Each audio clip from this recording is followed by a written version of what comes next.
Je reviens sur ce sujet inépuisable des relations entre le français et l'anglais.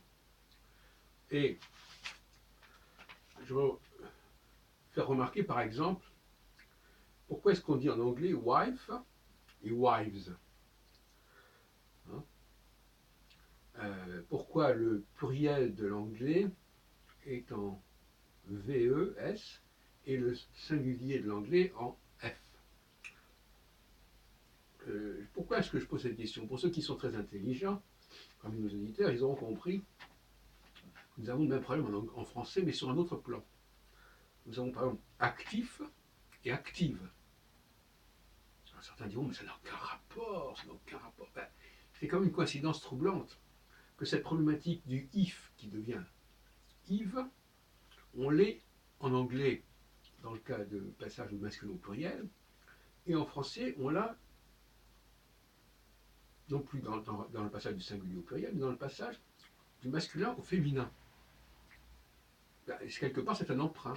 C'est un emprunt, c'est-à-dire que c'est un truc morphologique que les Français ont élaboré, c'est un marqueur, que les Anglais l'aient utilisé sur un autre plan, dans un autre domaine, ça ne change rien au fait que c'est un emprunt. Premier point.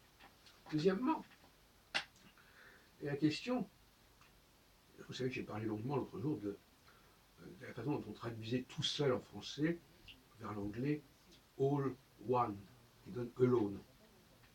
Mais c'est plus compliqué que ça encore parce que seul en français semble avoir donné également l'anglais self.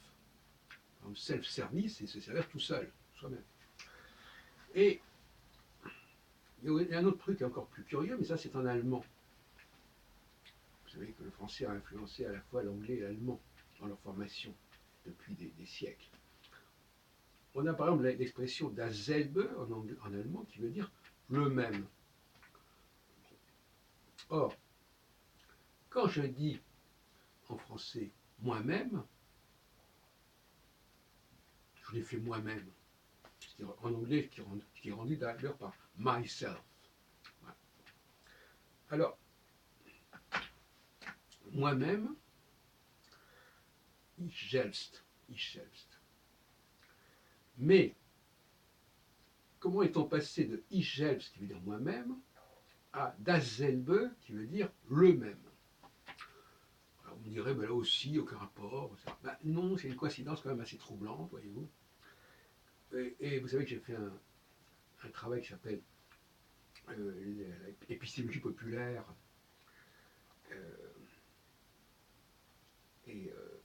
en 1987, que vous pouvez trouver en ligne, montrant que le peuple, il modifie les textes, il modifie les choses, bon, il ne comprend pas très bien, il les comprend de travers, etc. Bon, mais il les applique quand même, et il est quand même marqué par cela, par cette influence.